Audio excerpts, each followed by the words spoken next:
Humanity uses tools.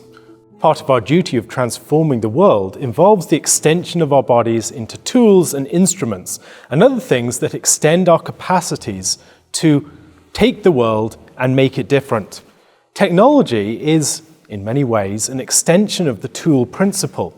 Yet when we think about the role that technology plays within modern life, it is quite an advance and a change from what we'd see in a primitive society with tool use. Technology increasingly provides context within which community is formed and exists, the context within which identity is forged, and the ways in which and the context within which we have our discourse. When we're thinking about social media, this is one of the most important things to consider. The way in which technologies, and specifically new technologies, have become the platforms for our life together, our ways of speaking to each other, and our ways of arriving at identity.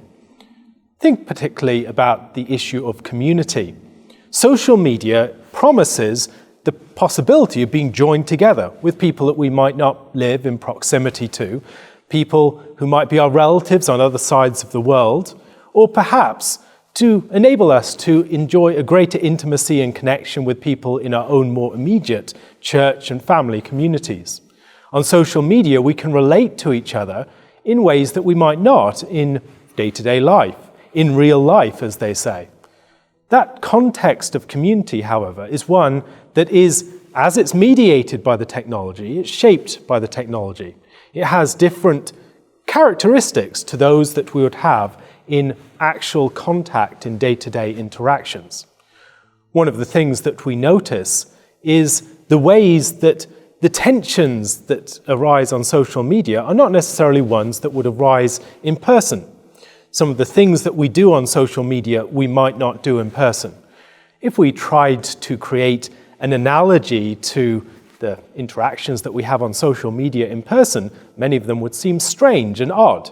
For instance, if you were having a conversation with people and you recorded every single thing that you said for posterity, that would be a rather odd situation. You would feel maybe that you're being compromised in your ability to disclose things to people if everything was being put onto the record.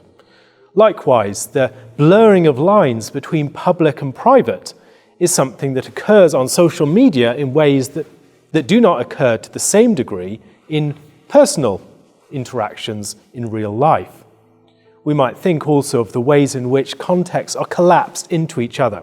In real life interactions, we have divisions that separate conversations from each other. You need to be in the room to talk with someone in that room about the subject that's being discussed there. Yet on social media, you can have access to conversations on the other side of the world.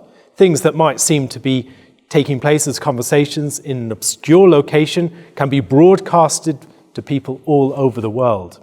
And so we have a different sense of what it means to relate to each other on social media that develops almost as a secondary sense. And yet we don't spend enough time thinking about the way that this can change our senses of belonging, our sense of connection with other people, and other ways in which we comport ourselves.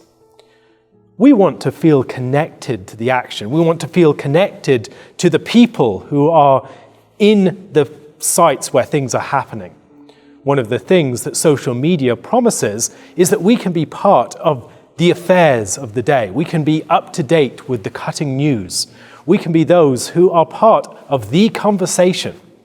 And social media, by bringing us all together within this context of a great spectacle, by including us within this larger discourse, it promises that connection that we are looking for.